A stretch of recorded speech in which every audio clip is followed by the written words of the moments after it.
ಕಷ್ಟಪಟ್ಟು ಒಂದು ಸೈಟನ್ನಂತೂ ಕೊಂಡ್ಕೊಂಡಿದ್ದಾಯಿತು. ಇನ್ನು ಮನೆ ಕಟ್ಸೋದೊಂದೇ ಬಾಕಿ. ಲೇಬರ್ನ ಎಲ್ಲಿಂದ ಕರ್ಕೊಂಡು ಬರಬೇಕು, ಪಾಯದ ಕಲ್ಲುಗಳನ್ನು ಎಲ್ಲಿಂದ ತಂದು ಹಾಕಬೇಕು, ಮರಳನ್ನು ಯಾವ ಕಂಪನಿಯಿಂದ ತರಿಸಬೇಕು, ಸಿಮೆಂಟ್ ಅಂತೂ ಈಗ ಪೂರ್ಥ ಕಲಬೆರಕೆ ಆಗಿ ಕೂತಿದೆ. ಯಾರನ್ನು ನಂಬಬೇಕು, ಯಾರನ್ನು ಬಿಡಬೇಕು ಅನ್ನುವಂತಹ ಗೊಂದಲದಲ್ಲಿ ನೀವಿದ್ದೀರಾ? ಮನೆ ಕಟ್ಸೋಕ್ಕೋಸ್ಕರ ಒದ್ದಾಡಿ ಆ ಕಂಪನಿ ಈ ಕಂಪನಿ ಅವ್ರ ಕೊಟೇಶನ್ನು ಇವ್ರ ಕೊಟೇಶನ್ ಅಂತ ಎಲ್ಲ ನೋಡಿ ತಲೆ ಕೆಟ್ಟು ಹೋಗಿದ್ಯಾ? ಖಂಡಿತ ತಲೆ ಕೆಡಿಸ್ಕೊಳ್ಳುವಂಥ ಅವಶ್ಯಕತೆಯೇ ಇಲ್ಲ. ನಿಮ್ಮ ಕೈಗೆಟಕುವ ದರದಲ್ಲಿ ಅತಿ ಗುಣಮಟ್ಟವನ್ನು ಹೊಂದಿರುವಂತಹ ಎಲ್ಲ ಉಪಕರಣಗಳನ್ನು ಉಪಯೋಗಿಸಿ ನಿಮ್ಮ ಕನಸಿನ ಮನೆಯನ್ನು ಕಟ್ಟಿ ನಿಮ್ಮ ಕೈಗೆ ಕೊಡ್ತಾರೆ. ಪಾಯದಿಂದ ಹಿಡಿದು ಗೃಹ ಪ್ರವೇಶದವರೆಗೂ ಬೇಕಾಗಿರುವಂತಹ ಸಕಲ ಸೌಲಭ್ಯವನ್ನು ಇದೊಂದೇ ಕಂಪನಿಯವರು ಒಂದೇ ರೂಫಿನ ಕೆಳಗಡೆ ನಿಮಗೆ ಒದಗಿಸ್ತಾ ಇದ್ದಾರೆ. ಆಶ್ಚರ್ಯ ಆಗ್ತಿದೆ ಅಲ್ವಾ? ಏನಪ್ಪ, ಪಾಯದಿಂದ ಹಿಡಿದು ಆರ್ಕಿಟೆಕ್ಟ್ ವಿಚಾರ ಆಗಿರಬಹುದು, ಫರ್ನಿಚರ್ ವಿಚಾರ ಆಗಬಹುದು, ಎಲ್ಲನೂ ನಮ್ಗೆ ಇದು ಮಾಡಿಕೊಡ್ತಾ ಇದ್ದಾರೆ. ಯಾರು ಕಂಪನಿ, ಎಲ್ಲಿದೆ ಅಂತ ಕೇಳ್ತಾ ಇದ್ದೀರಾ? ನಮ್ಮ ಬೆಂಗಳೂರಿನ ರಾಜಾಜಿನಗರದಲ್ಲಿರುವಂತಹ KMI ಕನ್ಸ್ಟ್ರಕ್ಷನ್ಸ್ ಕಂಪನಿಯವರು ಒಂದೇ ಸೂರಿನ ಅಡಿಯಲ್ಲಿ ನಿಮ್ಮ ಕನಸಿನ ಮನೆಯನ್ನು ಸಿದ್ಧ ಮಾಡಿಕೊಡ್ತಾರೆ. ಇನ್ನಷ್ಟು ಹೆಚ್ಚಿನ ಮಾಹಿತಿಗಳು ಬೇಕಾದರೆ ಇಲ್ಲೇ ಇರುವಂತಹ ಫೋನ್ ನಂಬರ್ಗೆ ಫೋನ್ ಮಾಡಿ, ನಿಮಗೆಲ್ಲ ಮಾಹಿತಿ ಸಿಗುತ್ತೆ. ಪ್ರೀತಿಯ ವೀಕ್ಷಕರಿಗೆ ಶಂಕರಾನಂದ ಟಿವಿಗೆ ಸ್ವಾಗತ ಸುಸ್ವಾಗತ. ಇವತ್ತಿನ ವಿಡಿಯೋನಲ್ಲಿ ನವೆಂಬರ್ ತಿಂಗಳ ಮಾಸ ಭವಿಷ್ಯ ಹೇಗಿದೆ ಅನ್ನುವಂತಹ ಮಾಹಿತಿಯನ್ನು ತಿಳ್ಕೊಳ್ಳೋಣ. ಯಾವ್ಯಾವ ಗ್ರಹಚಾರಗಳಿಂದಾಗಿ, ಯಾವ್ಯಾವ ಗ್ರಹ ಬದಲಾವಣೆಗಳಿಂದಾಗಿ ಯಾವ ರೀತಿಯ ಶುಭ ಅಥವಾ ಅಶುಭದ ಫಲಗಳು ನಿಮಗೆ ಕಾದಿದೆ ಅನ್ನುವಂತಹ ಮಾಹಿತಿಯನ್ನು ತಿಳ್ಕೊಳ್ಳೋಣ. ಅದಕ್ಕಿಂತ ಮುಂಚಿತವಾಗಿ ಯಾರಾದರೂ ಶಂಕರಾನಂದ ಟಿವಿ ಯೂಟ್ಯೂಬ್ ವಾಹಿನಿಯನ್ನು ಸಬ್ಸ್ಕ್ರೈಬ್ ಮಾಡ್ಕೊಂಡಿಲ್ಲ ಅಂದರೆ ಸಬ್ಸ್ಕ್ರೈಬ್ ಮಾಡ್ಕೊಳ್ಳಿ. ಫೇಸ್ಬುಕ್ ಪೇಜ್, ಇನ್ಸ್ಟಾಗ್ರಾಮ್ ಪೇಜನ್ನು ಫಾಲೋ ಮಾಡ್ತಾ ಇಲ್ಲ ಅಂದರೆ ಫಾಲೋ ಮಾಡಿ. ಅದರಿಂದ ನೆಕ್ಸ್ಟ್ ಅಪ್ಲೋಡ್ ಮಾಡುವಂತಹ ವಿಡಿಯೋಗಳು ನಿಮಗೆ ನೋಟಿಫಿಕೇಷನ್ನ ಮುಖಾಂತರ ಬಂದು ತಲುಪತ್ತೆ. ಹೊಸ ಮಾಹಿತಿಗಳನ್ನು ತಿಳ್ಕೊಳ್ಳೋದಕ್ಕೆ ಸಾಧ್ಯವಾಗುತ್ತೆ ಅಂತ ತಿಳಿಸ್ತಾ, ನವೆಂಬರ್ ತಿಂಗಳ ಗೋಚಾರದ ಫಲಗಳನ್ನು ನೋಡೋಕ್ಕೂ ಮುಂಚಿತವಾಗಿ ನವೆಂಬರ್ನ ತಿಂಗಳಲ್ಲಿ ಯಾವ್ಯಾವ ಗ್ರಹಗಳು ಬದಲಾವಣೆಗಳು ಆಗುತ್ತವೆ ಮತ್ತು ಮಾಸ ವಿಶೇಷತೆಗಳೇನು ಅನ್ನೋದನ್ನು ನೋಡೋಣ. ಈ ನವೆಂಬರ್ ಅಂತ ಹೇಳ್ತಾ ಇದ್ದ ಹಾಗೆಯೇ ನಮ್ಮ ನವೆಂಬರ್ 1ನೇ ತಾರೀಕು ನಮ್ಮೆಲ್ಲರಿಗೂ ಕನ್ನಡ ಹಬ್ಬ. ತಮ್ಮೆಲ್ಲರಿಗೂ ಸಹ ಕನ್ನಡ ರಾಜ್ಯೋತ್ಸವದ ಶುಭಾಶಯಗಳು. ಕನ್ನಡವನ್ನು ನಾವೇನು ಬೆಳೆಸಬೇಕಾಗಿಲ್ಲ, ಅದು ಬೆಳೆದು ನಿಂತಿದೆ. ಅವುಗಳ ನಡುವೆ ನಾವು ಆಶ್ರಯವನ್ನು ತೆಗೆದುಕೊಳ್ತಾ ಇದ್ದೀವಿ. ಹಾಗಾಗಿ ಕನ್ನಡವನ್ನು ಬಳಸ್ಕೊಂಡ್ರೆ ಸಾಕು. ಬೆಳೆಸೋದು, ಅದು ಬೆಳೆದದ್ದಕ್ಕೆ ನಾವಿದ್ದೀವಿ. ನಾವಿಲ್ಲ ಅಂದರೆ ಆ ಭಾಷೆಗೇನು ತೊಂದರೆ ಇಲ್ಲ, ಭಾಷೆ ಇದ್ದೇ ಇರುತ್ತೆ. ನಮಗೆ ಆ ಭಾಷೆ ಅವಶ್ಯಕತೆ ಹೊರತು ಭಾಷೆಗೆ ಮನುಷ್ಯ ಅವಶ್ಯಕತೆ ಅಲ್ಲ ಅನ್ನೋದನ್ನು ಪ್ರತಿಯೊಬ್ಬರೂ ಸಹ ನೆನಪಿಟ್ಕೊಂಡಿರಬೇಕು. ಕನ್ನಡವನ್ನು ಸಾಧ್ಯವಾದಷ್ಟು ಬಳಸಿ ಬಳಕೆಗೆ ತಗೊಂಡು ಬಂದು ನೀವು ಜೀವಂತವಾಗಿರೋದಕ್ಕೆ ನೀವು ಸಾಧ್ಯ ಮಾಡಿಕೊಳ್ಳಿ. ಮತ್ತೊಮ್ಮೆ ಕನ್ನಡ ರಾಜ್ಯೋತ್ಸವದ ಶುಭಾಶಯಗಳು. ಇನ್ನು 2ನೇ ತಾರೀಕು 11ನೇ ತಿಂಗಳು 2025ಕ್ಕೆ ತುಲಾ ರಾಶಿಗೆ ಶುಕ್ರನು ಪ್ರವೇಶ ಮಾಡ್ತಾ ಇದ್ದಾನೆ. ಇನ್ನು 16ನೇ ತಾರೀಕು 11ನೇ ತಿಂಗಳು 2025ಕ್ಕೆ ವೃಶ್ಚಿಕ ರಾಶಿಗೆ ರವಿ ಪ್ರವೇಶ ಮಾಡ್ತಾ ಇದ್ದಾನೆ. 23ನೇ ತಾರೀಕು 11ನೇ ತಿಂಗಳು 2025ಕ್ಕೆ ತುಲಾ ರಾಶಿಗೆ ವಕ್ರೀಗತನಾಗಿರತಕ್ಕಂತಹ ಬುಧನು ವಕ್ರತ್ವದಲ್ಲಿ ತನ್ನ ಸ್ಥಾನವನ್ನು ಪರಿಚಲನೆ ಮಾಡ್ತಾ ಇದ್ದಾನೆ. ಇನ್ನು 26ನೇ ತಾರೀಕು 11ನೇ ತಿಂಗಳು 2025ಕ್ಕೆ ಶುಕ್ರನು ಈ ಒಂದು ತಿಂಗಳಲ್ಲಿ 2ನೇ ಬಾರಿ ತನ್ನ ಸ್ಥಾನವನ್ನು ಬದಲಾಯಿಸ್ತಾ ತುಲಾಯಿಂದ ವೃಶ್ಚಿಕ ರಾಶಿಗೆ ಪ್ರವೇಶ ಮಾಡ್ತಾ ಇದ್ದಾನೆ. ಇದಿಷ್ಟು ಈ ಒಂದು ತಿಂಗಳಲ್ಲಿ ನಡೀತಕ್ಕಂತಹ ಒಂದು ಗ್ರಹದ ಸ್ಥಾನದ ಸಂಚಾರದ ಬಲಗಳು. ಇನ್ನು ವಿಶೇಷತೆ ಅಂತ ನೋಡೋದಾಯಿತು ಅಂದರೆ ಈ ತಿಂಗಳಲ್ಲಿ ಯಾವ್ಯಾವ ದಿನಾಂಕಗಳಲ್ಲಿ ಯಾವ್ಯಾವ ರೀತಿಯಾಗಿರ್ತಕ್ಕಂತಹ ವಿಶೇಷವಾದಂತಹ ದಿನಮಾನಗಳಿದ್ದಾವೆ, ಅದರಿಂದ ನಿಮಗೇನು ಅನುಕೂಲಗಳಾಗಬಹುದು, ನಿಮ್ಮ ಜೀವನದಲ್ಲಿ ಯಾವ್ಯಾವ ರೀತಿಯಲ್ಲಿ ಬದಲಾವಣೆಗಳನ್ನು ನೀವು ತಗೊಂಡು ಬರಬಹುದು ಅನ್ನೋದಾಯಿತು ಅಂತ ಹೇಳಿದ್ರೆ ನೋಡಿ. ಹೇಗಿದ್ದರೂ ಕಾರ್ತಿಕ ಮಾಸ ನಡೀತಾ ಇದೆ. 2ನೇ ತಾರೀಕು ಭಾನುವಾರದಂದು ದ್ವಾದಶಿ ತಿಥಿ ದಿವಸ, ಅದನ್ನು ಉತ್ಥಾನ ದ್ವಾದಶಿ ಅಂತ ಕರಿತೀವಿ. ಜೊತೆಗೆ ತುಳಸಿ ಪೂಜೆ ಸಹ ಇರತಕ್ಕಂತಹದ್ದು. ಈ ತುಳಸಿ ಪೂಜೆಯನ್ನು ತುಂಬ ಜನರು ಮಾಡ್ತಾ ಇದ್ದಾರೆ. ಪರಂಪರೆಗಳಲ್ಲಿ ಮಾತ್ರ ತುಳಸಿ ಪೂಜೆಯನ್ನು ಮಾಡ್ಕೊಂಡು ಬರ್ತಾ ಇದ್ರು. ಆದರೆ ಇತ್ತೀಚಿನ ಕಾಲಘಟ್ಟದಲ್ಲಿ ಪ್ರತಿಯೊಬ್ಬರೂ ಸಹ ಅದನ್ನು ರೂಢಿ ಮಾಡಿಕೊಂಡು ತುಳಸಿಯನ್ನು ಪೂಜೆ ಮಾಡೋದಕ್ಕೆ ಶುರು ಮಾಡಿದ್ದಾರೆ. ಹಾಗಾಗಿ ತುಳಸಿ ಪೂಜೆ ಇರತಕ್ಕಂಥದ್ದು 2ನೇ ತಾರೀಕು. ಇನ್ನು 3ನೇ ತಾರೀಕು ಕಾರ್ತಿಕ್ ಸೋಮವಾರ ಇದೆ. ಕಾರ್ತಿಕ್ ಸೋಮವಾರದ ವ್ರತ ಯಾರಾದರೂ ಮಾಡ್ತಾ ಇದ್ದೀನಿ ಅಂತಂದರೆ ಆ ಕಾರ್ತಿಕ್ ಸೋಮವಾರದ ವ್ರತವನ್ನು ಸಹ ನೀವು ಮಾಡಿಕೊಳ್ಬಹುದು. ಅದೇ ರೀತಿಯಾಗಿ ಇನ್ನೊಂದಷ್ಟು ವಿಶೇಷಗಳನ್ನು ನೋಡೋದಾಯಿತು ಅಂದರೆ 8ನೇ ತಾರೀಕು 11ನೇ ತಿಂಗಳು 2025ಕ್ಕೆ ಸಂಕಷ್ಟಹರ ಚತುರ್ಥಿ ಇರತಕ್ಕಂಥದ್ದು. ಜೊತೆಗೆ ಅವತ್ತೇ ಶ್ರೀ ಕನಕದಾಸರ ಜಯಂತಿ ಸಹ ಇದೆ. ನೋಡಿ, ದಾಸ ಪರಂಪರೆಯಲ್ಲಿ ಕನಕದಾಸರದ್ದು ಬಹಳ ಶ್ರೇಷ್ಠ ಸ್ಥಾನ. ಆ ಶ್ರೀಹರಿಯ ಕುರಿತಾಗಿ, ಕೃಷ್ಣನ ಕುರಿತಾಗಿ ಅವರು ಮಾಡಿದಂತಹ ಅನೇಕ ಕೀರ್ತನೆಗಳು ಇವತ್ತಿಗೂ ಸಹ ನಮ್ಮ ಕಣ್ಮುಂದೆ ಇರತಕ್ಕಂಥದ್ದು, ಕಿವಿಗಳಲ್ಲಿ ಕೇಳಿಸ್ಕೊಳ್ತಿದ್ದೀವಿ. ನಾಲಿಗೆಗಳಲ್ಲಿ ಆ ಕೀರ್ತನೆಗಳನ್ನು, ದಾಸರ ಪದಗಳನ್ನು ನುಡಿತಾ ಬರ್ತಾ ಇದ್ದೇವೆ. ಅದಕ್ಕೆ ಆ ಒಂದು ಕನಕದಾಸ ಜಯಂತಿ ಸಹ ಇರತಕ್ಕಂಥದ್ದು. ಅವರಿಗೂ ಸಹ ನೀವು ಆ ವಾಚ ಮನಸ ಒಂದು ಪ್ರೀತಿಯ ಒಂದು ಅರ್ಪಣೆಯನ್ನು ಮಾಡಿ. ಅದೇ ರೀತಿಯ ಕೊನೆ ಕಾರ್ತಿಕ್ ಸೋಮವಾರ ಇರ್ತಕ್ಕಂಥದ್ದು 17ನೇ ತಾರೀಕು 11ನೇ ತಿಂಗಳು 2025. ಕಾರ್ತೀಕ ಮಾಸ ಮಾಡ್ತಕ್ಕಂಥವ್ರಿಗೆ ಅದು ಬಹಳ ಪರ್ವಕಾಲ. ಕೆಲವೊಬ್ಬರಿಗೆ ವ್ರತ 4 ಅಥವಾ 5 ಸೋಮವಾರಗಳು ಬಂದ ಸಂದರ್ಭಕ್ಕೆ ವ್ರತವನ್ನು ಮಾಡ್ತಾ ಇರ್ತಾರೆ, ಕಾರ್ತೀಕ ಸೋಮವಾರದ ವ್ರತ. ಕೆಲವೊಬ್ಬರಿಗೆ ಸಾಧ್ಯ ಆಗೋದೇ ಇಲ್ಲ ಎಲ್ಲ ಸೋಮವಾರಗಳಂದು ಮಾಡಬೇಕು ಅಂತ. ಆದರೆ ಈ ಸೋಮವಾರದ ದಿವಸ, ಕೊನೆ ಕಾರ್ತೀಕ ಸೋಮವಾರದ ದಿವಸ ನೀವು ಒಂದು ವ್ರತವನ್ನು ಮಾಡೋದರಿಂದ ನಿಮಗೆಲ್ಲ ರೀತಿಯಾದಂತಹ ಪುಣ್ಯದ ಫಲಗಳನ್ನು ಸಹ ನೀವು ಪಡ್ಕೊಳ್ಬಹುದು. ದೈವ ಅನುಗ್ರಹಕ್ಕೆ, ದೇವರ ಅನುಗ್ರಹಕ್ಕೆ ಪಾತ್ರ ಆಗಬಹುದು. ಇನ್ನು 20ನೇ ತಾರೀಕು ನಿಮಗಿರುವಂಥದ್ದು ಚಟ್ಟಿ ಅಮಾವಾಸ್ಯೆ. ಚಟ್ಟಿ ಅಮಾವಾಸ್ಯೆ ಅಂತಂದರೆ ನಿಮ್ಮೆಲ್ಲರಿಗೂ ಸಹ ಗೊತ್ತಿದೆ, ಉತ್ತರ ಕರ್ನಾಟಕದಲ್ಲಿ ಬಹಳ ಪ್ರಸಿದ್ಧವಾಗಿರತಕ್ಕಂತಹದ್ದು. ಜೊತೆಗೆ 26ನೇ ತಾರೀಕು 11ನೇ ತಿಂಗಳು 2025ಕ್ಕೆ ಸ್ಕಂದಷಷ್ಠಿ ಇರತಕ್ಕಂಥದ್ದು. ನೋಡಿ, ಯಾರಿಗಾದರೂ ಈ ತುಂಬ ಸರ್ಪದೋಷಗಳಿಂದ ಬಾಧೆಗೊಳಗ್ತಾ ಇದೆ ಅಥವಾ ಬೇರೆ ಬೇರೆ ರೀತಿಯಾದಂತಹ ತೊಂದರೆ ತಾಪತ್ರೆಗಳು ಉಂಟಾಗ್ತಾ ಇದೆ ಅಂತ ನೀವೇನಾದರೂ ಯೋಚನೆ ಮಾಡ್ತಾ ಇದ್ದರೆ, ನವೆಂಬರ್ 26ನೇ ತಾರೀಕು ಸ್ಕಂದ ಷಷ್ಠಿ ದಿವಸ ನಾಗರಕ್ಕೆ ತನಿ ಎರೆದು ಪೂಜೆಯನ್ನು ಮಾಡ್ಕೊಂಡು ಬರೋದ್ರಿಂದ, ನಾಗರ ಪೂಜೆಗಳನ್ನು ಮಾಡಿಸೋದ್ರಿಂದ ಆಲ್ಮೋಸ್ಟ್ ಈ ಒಂದು ನಾಗಕ್ಕೆ ಸಂಬಂಧಪಟ್ಟಂತಹ ದೋಷಗಳಿಂದ ನೀವು ನಿವೃತ್ತರಾಗಬಹುದು. ಒಟ್ಟಾರೆಯಾಗಿ ಈ ತಿಂಗಳು ಬಹಳ ಬಹಳ ಬಹಳ ಅತ್ಯದ್ಭುತವಾಗಿರತಕ್ಕಂತಹ ಒಂದು ದಿನಮಾನಗಳು ಇರತಕ್ಕಂಥದ್ದು. ಕಾರ್ತೀಕ್ ಮಾಸ ಬೇರೆ ನಡೀತಾ ಇದೆ. ನಿಮ್ಮೆಲ್ಲರಿಗೂ ಸಹ ಶುಭವಾಗಲಿ, ಮಂಗಳವಾಗಲಿ, ನಿಮ್ಮೆಲ್ಲ ಜೀವನದಲ್ಲೂ ಸಹ ಅಭಿವೃದ್ಧಿಯಾಗಲಿ. ಇನ್ನು ಈ ಗ್ರಹದ ಸಂಚಾರದ ಫಲಗಳಿಂದ ನಿಮಗೆ ಯಾವ ರೀತಿಯಾಗಿರ್ತಕ್ಕಂತಹ ಶುಭಾಶುಭ ಫಲಗಳಿದ್ದಾವೆ ಅನ್ನೋದನ್ನು ಈಗ ಗಮನಿಸೋಣ. ನೋಡಿ, ಕರುಂಗಾಲಿ ಮಾಲೆ ಅಲ್ಲಿ ಅಂಗಡಿಯಲ್ಲಿ ಸಿಗುತ್ತೆ ಅಂತ ಹೋಗಿ ನೀವು ನೇರವಾಗಿ ತಗೊಂಡು ಬಂದು ಹಾಕ್ಕೊಳ್ಳೋದ್ರಿಂದ ಯಾವುದೇ ರೀತಿಯಾಗಿ ಉಪಯೋಗ ಇರೋದಿಲ್ಲ. ಯಾಕೆ ಅಂತ ಹೇಳಿದ್ರೆ, ಬ್ಲ್ಯಾಕ್ ಎಬೋನಿ ಮರದಿಂದ ತಯಾರಾಗುವಂತಹ ಈ ಒಂದು ವಿಶೇಷವಾದಂತಹ ಕರುಂಗಾಲಿ ಮಾಲೆಯನ್ನು ಹಾಕ್ಕೊಳ್ಬೇಕಂದ್ರೆ ಕೆಲವೊಂದು ನಿಯಮಗಳನ್ನು ನೀವು ಫಾಲೋ ಮಾಡಲೇಬೇಕು. ನೋಡಿ, ಮೊದಲನೇದಾಗಿ ನಿಮ್ಮ ಹೆಸರು, ರಾಶಿ, ನಕ್ಷತ್ರ, ಗೋತ್ರಕ್ಕೆ ಅನುಸಾರವಾಗಿ ಸಿದ್ಧಿ ಮಾಡಿ ಪೂಜಿಸಿರುವಂತಹ ಮಾಲೆಯನ್ನು ಮಾತ್ರವೇ ನೀವು ಧರಿಸಬೇಕು. ಅದ್ರ ಜೊತೆಗೆ ಕೆಲವೊಂದು ನಿಯಮಗಳಿದ್ದಾವೆ. ಏನಪ್ಪ ನಿಯಮಗಳು ಅಂತ ಹೇಳಿದ್ರೆ, ಸಾವಿನ ಮನೆಗೆ, ಸೂತಕದ ಮನೆಗೆ ಹೋಗಬಾರ್ದು, ಇದನ್ನು ಧರಿಸಿಕೊಂಡು ಮಲಕ್ಕೊಳ್ಬಾರ್ದು, ಇದನ್ನು ಧರಿಸಿ ಶೌಚಾಲಯಗಳನ್ನು, ಸ್ನಾನಗಳನ್ನು ನೀವು ಮಾಡಬಾರ್ದು. ಅದೇ ರೀತಿಯಾಗಿ ಯಾವುದೇ ರೀತಿಯಾಗೂ ಸ್ಮಶಾನಗಳಿಗೆ ಮಾಲೆಯನ್ನು ಧರಿಸಿ ನೀವು ಹೋಗಬಾರ್ದು. ಇನ್ನು ಆಹಾರದ ವಿಚಾರ ಅಂತ ಬಂದಾಗ, ಆಹಾರದಲ್ಲಿ ನಿಮಗಂಥ ಯಾವುದೇ ರೀತಿಯಾದ ರಿಸ್ಟ್ರಿಕ್ಷನ್ ಏನೂ ಇಲ್ಲ.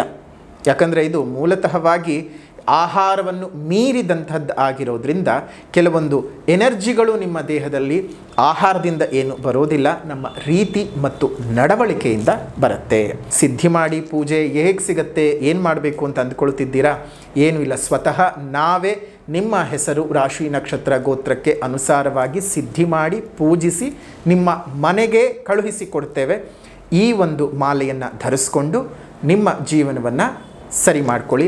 ಮಾಟಮಂತ್ರ ದೋಷ, ಕೃತಿಮ ದೋಷ, ಜೀವನದಲ್ಲಿ ಅಭಿವೃದ್ಧಿ ಇಲ್ಲ, ಬೆಳವಣಿಗೆ ಇಲ್ಲ, ತುಂಬ ಕಷ್ಟಪಡ್ತಾ ಇದ್ದೀನಿ ಅನ್ನುವಂಥವರು ಈ ಮಾಲೆಯನ್ನು ನಿಮ್ಮ ಹೆಸರಿನ ಪ್ರಕಾರ ಸಿದ್ಧಿ ಮಾಡಿಕೊಂಡು ಧರಿಸ್ಕೊಳ್ಳಿ. ಶುಭವಾಗಲಿ, ಮಂಗಳವಾಗಲಿ. ಬೇಕಾದವರು ಇಲ್ಲಿರುವಂಥ ಫೋನ್ ನಂಬರ್ಗೆ ಆರ್ಡರ್ ಮಾಡಿ ನಿಮ್ಮ ಮನೆ ಬಾಗಿಲಿಗೆ ಬರುತ್ತೆ. ಶುಭವಾಗಲಿ. ಇನ್ನು ನವೆಂಬರ್ನ ತಿಂಗಳಲ್ಲಿ ವೃಷಭ ರಾಶಿಯವರಿಗೆ ಯಾವ ರೀತಿಯಾಗಿರತಕ್ಕಂತಹ ಫಲಾನುಫಲಗಳಿದೆ ಅನ್ನೋದನ್ನು ಗಮನಿಸೋದಾಯಿತು ಅಂತ ಹೇಳಿದ್ರೆ, ನೀವು ಸದ್ಯಕ್ಕೆ ತಾತ್ಕಾಲಿಕವಾಗಿ ಗುರುಬಲವನ್ನು ಕಳ್ಕೊಳ್ತಿದ್ದೀರಿ. ಆದರೆ ಯೋಚನೆ ಮಾಡೋ ಅವಶ್ಯಕತೆ ಇಲ್ಲ. ಯಾಕಂದರೆ ಗುರು ತೃತೀಯ ಸ್ಥಾನಕ್ಕೆ ಹೋಗಿ ತನ್ನ ದ್ವಿತೀಯ ಸ್ಥಾನದಲ್ಲಿ ಸಂಚಾರ ಮಾಡಬೇಕಾಗಿದ್ದ ಸಂದರ್ಭದಲ್ಲಿ ಕೊಡಬೇಕಾದಂತಹ ಶುಭ ಫಲಗಳನ್ನು ನೀವೇನು ಕಳ್ಕೋತಿಲ್ಲ. ಕಾರಣ ಉಚ್ಚಸ್ಥಾನವಾಗಿದೆ. ತೃತೀಯ ಸ್ಥಾನವಾದರೂ ಸಹ ಉಚ್ಚಸ್ಥಾನವಾಗಿರೋದ್ರಿಂದ ಗುರುಬಲ ಹೋದರೂ ಸಹ ನಿಮ್ಗೆ ಅರ್ಧದಷ್ಟು ಗುರುಬಲ ಪ್ರತಿ ರಾಶಿಗೂ ಸಹ ಇದ್ದೇ ಇರುತ್ತೆ. ಇಲ್ಲದೇ ಇದ್ದರೂ ಅರ್ಧದಷ್ಟು ಶುಭ ಫಲಗಳನ್ನು ಗುರು ಕೊಟ್ಟೇ ಕೊಡ್ತಾನೆ. ಜೊತೆಗೆ ಶನಿ ಬಲ ಅಂತೂ ನಿಮ್ಗೆ ಇದ್ದೇ ಇದೆ, ಅದರಲ್ಲಿ ನೀವೇನು ಯೋಚನೆ ಮಾಡುವಂಥ ಅವಶ್ಯಕತೆ ಇಲ್ಲ. ಜೊತೆಗೆ ನಿಮಗೆ ರಾಷ್ಟ್ರಾಧಿಪತಿಯಾಗಿರತಕ್ಕಂತಹವನು ಶುಕ್ರನು ಸಪ್ತಮ ಸ್ಥಾನದಲ್ಲಿ ಸಂಚಾರ ಮಾಡ್ತಾ ಇದ್ದಾನೆ. ಸಪ್ತಮಾಧಿಪತಿಯೂ ಸಪ್ತಮದಲ್ಲಿ ಸಂಚಾರ ಮಾಡ್ತಾ ಇದ್ದಾನೆ. ಚತುರ್ಥಾಧಿಪತಿಯಾಗಿರತಕ್ಕಂತಹ ರವಿಯೂ ಸಹ ಸಪ್ತಮದಲ್ಲಿ ಸಂಚಾರ ಮಾಡ್ತಾ ಇದ್ದಾನೆ. ಇದು ವಿವಾಹಕ್ಕೆ, ಮದುವೆ ಕಾರ್ಯಗಳಿಗೆ ಅತ್ಯುತ್ತಮವಾಗಿ ಇರುವಂತಹ ಒಂದು ಸುಸಂದರ್ಭ. ಒಳ್ಳೆ ರೀತಿಯಾದ ಏಳಿಗೆಗಳನ್ನು ನೀವು ನೋಡಬಹುದು. ಬಹಳ ವರ್ಷಗಳಿಂದ ನಾವು ಮದುವೆಗೆ ಹುಡುಕ್ತಾ ಇದ್ದೀವಿ, ಆಗ್ತಾ ಇಲ್ಲ, ಸಿಗ್ತಾ ಇಲ್ಲ ಅಂತ ಏನಾದರೂ ಯೋಚನೆ ಮಾಡ್ತಾ ಇತ್ತು ಅಂತ ಹೇಳಿದ್ರೆ ಈ ಒಂದು ಸಮಯದಲ್ಲಿ ನೀವು ಹುಡುಕೋ ಪ್ರಯತ್ನವನ್ನು ಮಾಡಿ ಒಳ್ಳೆ ರೀತಿಯಾಗಿರತಕ್ಕಂತಹ ಸಂಬಂಧಗಳು ನಿಮಗೆ ಕುದುರುತ್ತೆ, ಒಳ್ಳೆ ರೀತಿಯಾಗಿರ್ತಕ್ಕಂಥದ್ದಾಗುತ್ತೆ. ಅದರಲ್ಲೂ ಈ ರೀಮ್ಯಾರೇಜ್ಗೆ ಏನಾದರೂ ನೋಡ್ತಾ ಇದ್ದರೆ, ಮರುಮದುವೆಗೆ ಏನಾದರೂ ನೋಡ್ತಾ ಇದ್ದರೆ, ಸಂಗಾತಿಯಿಂದ ವಿಚ್ಛೇದಿತರೋ ಅಥವಾ ಸಂಗಾತಿಯನ್ನು ಕಳ್ಕೊಂಡು ಇನ್ನೊಂದು ಹೊಸ ಜೀವನವನ್ನು ಹುಡುಕಬೇಕು ಅಂತ ಅಂದುಕೊಂಡಿರುವಂಥವರಿಗೆ ಬೇಗನೆ ಸೆಟ್ ಆಗುತ್ತೆ. ಮತ್ತು ಈ ಒಂದು ಕೇತುವು 4ನೇ ಮನೆಯಲ್ಲಿರೋದ್ರಿಂದ ಮನೆಯೊಳಗಡೆ ಸಣ್ಣ ಪುಟ್ಟ ಅಸಂಬದ್ಧ ಮಾತುಗಳು, ಸರಿ ಇಲ್ಲದೇ ಇರತಕ್ಕಂತಹ ಒಂದು ಚೇಷ್ಟೆಗಳು, ಇದ್ದಕ್ಕಿದ್ದ ಹಾಗೆ ನಿಮ್ಮ ಮನಸ್ಸಿಗೆ ನೋವು ಮಾಡ್ತಕ್ಕಂತಹದ್ದು, ಹೀಗೆ ಒಂದಲ್ಲ ಒಂದು ತಾಪತ್ರಯ ಮನೆಯ ಒಳಗಿನಿಂದ ನಡೀತಾ ಇರುತ್ತೆ. ಅದು ಪ್ರತಿಯೊಬ್ಬರ ಜೀವನದಲ್ಲೂ ನಡೆಯುತ್ತೆ. ಯೋಚನೆ ಮಾಡ್ಕೊಂಡು ಕೂತ್ಕೊಳ್ಳೋ ಅವಶ್ಯಕತೆ ಇಲ್ಲ. ಏನೇ ಇದ್ದರೂ ಧೈರ್ಯವಾಗಿ ಎದುರಿಸಬೇಕು, ಧೈರ್ಯವಾಗಿ ನಾವು ಮುಂದುವರಿತಾ ಹೋಗ್ತಾ ಇರಬೇಕು. ಹೀಗೆ ಮಾಡ್ಕೊಂಡು ಹೋಗೋದ್ರಿಂದ ಒಳ್ಳೆ ರೀತಿಯಾದಂತಹ ಬೆಳವಣಿಗೆಗಳನ್ನು ನೀವು ಗಮನಿಸೋದಕ್ಕೆ ಸಾಧ್ಯ ಇದೆ. ಅಷ್ಟು ಮಾತ್ರ ಅಲ್ಲದೆ ನಿಮಗೆ ರಾಹು ಕರ್ಮಸ್ಥಾನದಲ್ಲಿ ಇದ್ದಾನೆ. ಆ ಕರ್ಮಸ್ಥಾನದಲ್ಲಿ ಇರ್ತಕ್ಕಂತಹ ರಾಹುವಿನ ಪ್ರಭಾವದಿಂದಾಗಿ ನಿಮಗೆ ವಿದೇಶಗಳಲ್ಲಿ ಕೆಲಸವನ್ನು ಹುಡ್ಕೊಳ್ಳೋದಕ್ಕೆ, ಬೇರೆ ದೇಶಗಳಿಗೆ ಹೋಗಿ ಕೆಲಸವನ್ನು ಮಾಡೋದಕ್ಕೆ, ಅಥವಾ ಬೇರೆ ದೇಶಗಳಿಗೆ ನೀವೇನಾದರೂ ಹೋಗಬೇಕು ಪ್ರವಾಸಕ್ಕೆ ಅಂತಂದರೂ ಸಹ ಈ ಸಮಯ ಅತ್ಯಂತ ಸುಂದರವಾಗಿರ್ತಕ್ಕಂತಹ ಸಮಯ. ಕೆಲಸ ಕಾರ್ಯಗಳಲ್ಲಿ ಬಹಳ ಅಭಿವೃದ್ಧಿ ಆಗುತ್ತೆ. BT ಸೆಕ್ಟರ್ಗಳಲ್ಲಿ ಕೆಲಸವನ್ನು ಮಾಡ್ತಾ ಇರುವಂಥವ್ರಿಗೆ, ಕಮ್ಯುನಿಕೇಷನ್ ಡಿಪಾರ್ಟ್ಮೆಂಟ್ನಲ್ಲಿ ಇರ್ತಕ್ಕಂಥವ್ರಿಗೆ, ಮಾರ್ಕೆಟಿಂಗ್ ಟೀಮ್ಗಳಲ್ಲಿ ಕೆಲಸವನ್ನು ಮಾಡ್ತಾ ಇರ್ತಕ್ಕಂಥವ್ರಿಗೆ, ಇಂಪೋರ್ಟ್ ಆ್ಯಂಡ್ ಎಕ್ಸ್ಪೋರ್ಟ್ ಬಿಸ್ನೆಸ್ಸನ್ನು ಮಾಡ್ತಾ ಇರ್ತಕ್ಕಂಥವ್ರಿಗೆ, ಈ ಭೂಮಿಯಲ್ಲಿ ಸಿಗತಕ್ಕಂತಹ ಅದಿರುಗಳ ಮಾರಾಟಗಾರರಿಗೆ, ಗಣಿಗಾರಿಕೆಯನ್ನು ಮಾಡ್ತಾ ಇರ್ತಕ್ಕಂಥವರಿಗೆ, ಈ ಕಟ್ಟಡ ನಿರ್ಮಾಣದ ವಸ್ತುಗಳ ಮಾರಾಟಗಾರರಿಗೆ ಹೆಚ್ಚಿನ ಧನಲಾಭಗಳು ಈ ಒಂದು ತಿಂಗಳಿನಲ್ಲಿ ಬರುವ ಸಾಧ್ಯತೆಗಳು ಅತ್ಯಧಿಕವಾಗಿದೆ. ಶನಿ 11ನೇ ಮನೆ ಲಾಭಸ್ಥಾನದಲ್ಲಿದ್ದಾನೆ. ಕರ್ಮಾಧಿಪತಿಯೂ ಹೌದು, ಭಾಗ್ಯಾಧಿಪತಿಯೂ ಹೌದು. ಅವನು 11ನೇ ಸ್ಥಾನದಲ್ಲಿ ಇರೋದರಿಂದ ಲಾಭಗಳು ಹೆಚ್ಚಿಗೆ ಹರಿದು ಬರುತ್ತೆ. ಖರ್ಚುಗಳು ನಿಮಗೆ ಕಡಿಮೆ ಆಗ್ತಕ್ಕಂಥದ್ದು, ಹಣಕಾಸಿನ ಅಭಿವೃದ್ಧಿ ತುಂಬಾ ಚೆನ್ನಾಗಾಗುತ್ತೆ. ಈ ಒಂದು ವೃಷಭ ರಾಶಿಯವರಿಗೆ ಒಂದಷ್ಟು ನೆಮ್ಮದಿಗಳು ಅನ್ನೋದು ಸಿಗತ್ತೆ. ಆದರೆ ಒಂದು ವಿಚಾರ ನೀವು ಗಮನದಲ್ಲಿ ಇಟ್ಕೊಳ್ಬೇಕಾಗಿರೋದು ಏನಪ್ಪ ಅಂದರೆ, ನಿಮಗೆ ಆರೋಗ್ಯದಲ್ಲಿ ಒಂದು ಸ್ವಲ್ಪ ಏರುಪೇರುಗಳು ಉಂಟಾಗುವ ಸಾಧ್ಯತೆಗಳು ಇದ್ದಾವೆ. ಅದರಲ್ಲೂ ಯಾರಿಗೀಗಾಗಲೇ ವೆರಿಕೋಸಿಂದ ಬಳಲ್ತಾ ಇದ್ದೀರಿ ಅಥವಾ ನರವ್ಯೂಹದ ಸಮಸ್ಯೆಯಿಂದ ಏನಾದರೂ ನೀವು ಬಳಲ್ತಾ ಇದ್ದರೆ ಆ ಒಂದು ಬಳಲಿಕೆಗಳು ಇನ್ನಷ್ಟು ಹೆಚ್ಚಿಗೆ ಆಗುವ ಸಾಧ್ಯತೆಗಳಿದ್ದಾವೆ. ಜಾಗ್ರತೆಯಾಗಿದ್ದು ಜೀವನವನ್ನು ಮುಂದುವರಿಸ್ತಾ ಹೋಗಬೇಕು. ಏನೇ ಆದರೂ ನೇರವಾಗಿ ಹೋಗಿ ವೈದ್ಯರನ್ನು ಅಥವಾ ಅದರ ಬಗ್ಗೆ ನುರಿತ ತಂಡವನ್ನು, ತಜ್ಞರನ್ನು ಭೇಟಿ ಮಾಡಿ ನೀವು ಔಷಧೋಪಚಾರಗಳನ್ನು ಮಾಡಿಸ್ಕೊಳ್ಳೇಬೇಕು. ಪಂಚಮಾಧಿಪತಿಯಾಗಿರತಕ್ಕಂತಹ ಬುಧನು ಷಷ್ಠ ಸ್ಥಾನದಲ್ಲಿ ಸಂಚಾರವನ್ನು ಮಾಡ್ತಾ ಇದ್ದಾನೆ ಮತ್ತು ಅಷ್ಟಮಾಧಿಪತಿಯು ತೃತೀಯಕ್ಕೆ ಬಂದಿರತಕ್ಕಂಥದ್ದು. ಒಂದು ಸ್ವಲ್ಪ ಮಟ್ಟಕ್ಕೆ ಎಲ್ಲೋ ಒಂದು ಕಡೆ ಅನಾರೋಗ್ಯದ ತೊಂದರೆಗಳು ಬರಬಹುದು. ಜಾಗ್ರತೆಯಾಗಿದ್ದು ಸ್ವಲ್ಪ ವೈದ್ಯರ ಭೇಟಿಯನ್ನು ಮಾಡ್ಕೊಳ್ಳಿ. ಏನೇ ತಾಪತ್ರೆ ಉಂಟಾಗ್ತಿದ್ರು ಅದನ್ನು ಸರಿ ಮಾಡ್ಕೊಳ್ತಾ ಹೋಗಿ. ಸೊ ಒಟ್ಟಾರೆಯಾಗಿ ಈ ಒಂದು ಗೋಚಾರದ ಫಲಗಳು ಈ ರೀತಿಯಾಗಿದೆ. ಯಾಕಿದು ಗೋಚಾರದ ಫಲಗಳು ಅಂತಂದರೆ ಈ ಒಂದು ತಿಂಗಳು ಚೆನ್ನಾಗಿರಬಹುದು, ಮುಂದಿನ ತಿಂಗಳು ಚೆನ್ನಾಗಿ ಇಲ್ಲದೆ ಇರಬಹುದು. ಆದರೆ ಇದು 20% ಮಾತ್ರ ನಿಮ್ಮ ಜನ್ಮ ಜಾತಕಕ್ಕೆ ಅಪ್ಲೈ ಆಗ್ತಕ್ಕಂಥದ್ದು. ಇನ್ನು ಮಿಕ್ಕಂತಹ ಒಂದು 80%ನಷ್ಟು ಶುಭ ಫಲಗಳು ನಿಮ್ಮ ಜನ್ಮ ಜಾತಕ, ನೀವು ಹುಟ್ಟಿದಂತಹ ದಿನಾಂಕ, ಸಮಯದ ಆಧಾರದಲ್ಲಿ ನಿರ್ಧರಿತವಾಗಿರುತ್ತೆ. ನಿಮ್ಮ ಮೂಲ ಜನ್ಮ ಜಾತಕಕ್ಕೆ ಅನ್ವಯವಾಗಿರುತ್ತೆ. ಇನ್ನು 80% ಫಲ ಹೇಗಿದೆ ಅಂತ ತಿಳ್ಕೋಬೇಕು ಅಂದರೆ ಒಂದು ಸಲ ನಿಮ್ಮ ಜನ್ಮ ಜಾತಕವನ್ನು ತೋರಿಸ್ಕೊಳ್ಳಿ. ನಿಮ್ಮ ಜನ್ಮ ಜಾತಕದ ಬಗ್ಗೆ ವಿಶ್ಲೇಷಣೆ ಮಾಡಿಸ್ಕೊಳ್ಬೇಕು ಅಂದರೆ ಇಲ್ಲೇ ಇರತಕ್ಕಂತಹ ಫೋನ್ ನಂಬರ್ಗೆ ವಾಟ್ಸಪ್ನ ಮುಖಾಂತರ ಮೆಸೇಜನ್ನು ಮಾಡಿ ನಿಮ್ಗೆ ಅವ್ರಿಗೆ ಸಂಪೂರ್ಣವಾದ ಮಾಹಿತಿಯನ್ನು ಕೊಡ್ತಾರೆ. ಫೋನ್ ಅಪಾಯಿಂಟ್ಮೆಂಟ್ ಆಗಲಿ ಅಥವಾ ಡೈರೆಕ್ಟಾಗಿ ಬಂದು ಭೇಟಿ ಮಾಡುವಂತಹ ಒಂದು ಅವಕಾಶವೂ ಸಹ ಇರುತ್ತೆ. ನಿಮ್ಮ ಅನುಕೂಲಗಳನ್ನು ನೋಡಿಕೊಂಡು ಬುಕ್ ಮಾಡಿಕೊಂಡು ನೇರವಾಗಿ ಬಂದು ಭೇಟಿ ಮಾಡಬಹುದು. ಅಥವಾ ಫೋನ್ ಕನ್ಸಲ್ಟೇಷನ್ನ ಮುಖಾಂತರ ನೀವು ನಮ್ಮ ಹತ್ರ ಮಾತಾಡುವಂತಹ ಒಂದು ಅವಕಾಶ ಸಹ ಇದೆ. ಅದನ್ನು ಸಹ ನೀವು ಉಪಯೋಗ ಪಡಿಸಿಕೊಳ್ಳಬಹುದು. ಈ ಒಂದು ನವೆಂಬರ್ನ ತಿಂಗಳಲ್ಲಿ ಇನ್ನೊಂದಷ್ಟು ಶುಭ ಕಾರ್ಯಗಳು ನಡೆಯುತ್ತೆ. ಏನೇನೆಲ್ಲ ನಡೆಯುತ್ತೆ ಅಂತ ಹೇಳಿದ್ರೆ, ನಿಂತೋದಂತಹ ಅನೇಕ ಕೆಲಸ ಕಾರ್ಯಗಳು ಪುನಃ ಚಾಲನೆಗೊಳ್ತಕ್ಕಂತಹದ್ದು. ನಿಮ್ಮ ಕಾರ್ಯಕ್ಷಮತೆಯಿಂದಾಗಿ ಮೇಲಧಿಕಾರಿಗಳನ್ನು ಮೆಚ್ಚಿಸೋಕ್ಕೆ ಸಾಧ್ಯವಾಗುತ್ತೆ. ಉದ್ಯೋಗದ ಬೆಳವಣಿಗೆ ಬಹಳ ಅಂದರೆ ಬಹಳ ಚೆನ್ನಾಗಿ ಇದೆ. ವೃತ್ತಿಪರ ವ್ಯಾಪಾರ ವ್ಯವಹಾರಗಳಲ್ಲಿ ಅತ್ಯಂತ ದೊಡ್ಡ ಮಟ್ಟದ ಲಾಭವನ್ನು ನೀವು ನೋಡಬಹುದು. ಒಳ್ಳೆಯ ಅನುಕೂಲತೆಗಳು ಸಹ ನಿಮಗೆ ಸಿಗೋದಕ್ಕೆ ಸಾಧ್ಯ ಆಗತ್ತೆ. ಆದಾಯ ನಿಮಗೆ ಹೆಚ್ಚಿಗೆ ಆಗತ್ತೆ. ಖರ್ಚುಗಳು ಆದಾಯಕ್ಕೆ ತಕ್ಕಾಗಲ್ಲದೆ ಇದ್ರೂ ಒಂದು ಸ್ವಲ್ಪ ಉಳಿಸ್ಕೋಬಹುದು. ನೀವು ಯಾವ ಮಟ್ಟಕ್ಕೆ ಉಳಿಸ್ಕೊಳ್ಬೇಕು ಅಂತ ಅಂದುಕೊಂಡಿರ್ತೀರಲ್ಲ, ಆ ಮಟ್ಟದಲ್ಲಿ ಉಳಿಕೆ ಆಗದೇ ಇದ್ರೂ ಎಲ್ಲೋ ಒಂದಷ್ಟು ಹಣಕಾಸುಗಳು ಉಳಿಯುತ್ತೆ. ಸಮಾಜದಲ್ಲಿ ನಿಮಗೆ ಕೀರ್ತಿ ಪದವಿ ಪ್ರತಿಷ್ಠೆಗಳು ಹೆಚ್ಚಾಗ್ತಕ್ಕಂತಹದ್ದು. ತಾಯಿಯ ಸಂಬಂಧಿಕರಿಂದ ಒಂದಷ್ಟು ಒಳ್ಳೆ ರೀತಿಯಾದಂತಹ ಆಹ್ವಾನಗಳು ಬರ್ತಕ್ಕಂತಹದ್ದು. ಒಳ್ಳೆ ರೀತಿಯ ಕೆಲಸ ಕಾರ್ಯಗಳಲ್ಲಿ ನೀವು ಭಾಗವಹಿಸ್ತಕ್ಕಂಥದ್ದು ಇದೆಲ್ಲ ಆಗುತ್ತೆ. ಉದ್ಯೋಗದಲ್ಲಿ ಹೊಸ ಬೆಳವಣಿಗೆ, ನಿಮ್ಮ ಮಕ್ಕಳ ಶೈಕ್ಷಣಿಕ ಅಭಿವೃದ್ಧಿ ಚೆನ್ನಾಗಿ ಆಗ್ತಕ್ಕಂಥದ್ದು. ವ್ಯಾಪಾರ ವ್ಯವಹಾರಗಳಲ್ಲಿ ನಿರೀಕ್ಷೆಗೂ ಮೀರಿದ ಲಾಭವನ್ನು ಪಡ್ಕೊಳ್ತೀರಿ. ಇದಾಗಿತ್ತು ನವೆಂಬರ್ನ ತಿಂಗಳ ಮಾಸ ಭವಿಷ್ಯ ವೃಷಭ ರಾಶಿಯವರಿಗೆ ಹೇಗಿದೆ ಅಂತ. ಇನ್ನು ಪರಿಹಾರದ ವಿಭಾಗ ಅಂತ ಬಂದರೆ ಮೊದಲನೇದಾಗಿ ಸಾಮಾಜಿಕ ಪರಿಹಾರ. ಪ್ರಕೃತಿಯನ್ನುಳಿಸಿ ಪ್ರಕೃತಿಯನ್ನು ಬೆಳೆಸಿ ಇನ್ನಿತರ ಜೀವಜಂತುಗಳಿಗೆ ಒಂದಿಷ್ಟು ಆಶ್ರಯ ಆಗಿರಿ. ಮುಂದಿನ ಪೀಳಿಗೆಯ ಉಸಿರು ಚೆನ್ನಾಗಿರಬೇಕಂದ್ರೆ ಹಿಂದೆ ಹಸಿರನ್ನು ಉಳಿಸ್ಕೊಳ್ಬೇಕು. ಹಸಿರನ್ನು ಉಳಿಸ್ಕೊಳ್ಳೋದ್ರ ಬಗ್ಗೆ ಜಾಗೃತರಾಗಿರಿ. ಸಾಧ್ಯವಾದ ಕಡೆ ಗಿಡಗಳನ್ನು ನೆಟ್ಟು ಪೋಷಣೆ ಮಾಡಿ. ಮತ್ತು ನಿಮ್ಮ ಸುತ್ತಮುತ್ತ ಇರುವಂತಹ ಉದ್ಯಾನವನಗಳಲ್ಲಿ ಒಂದೊಂದು ಹಣ್ಣಿನ ಗಿಡಗಳನ್ನು ಕೊಟ್ಟು ಪೋಷಣೆ ಮಾಡೋಕ್ಕೆ ಹೇಳಿ.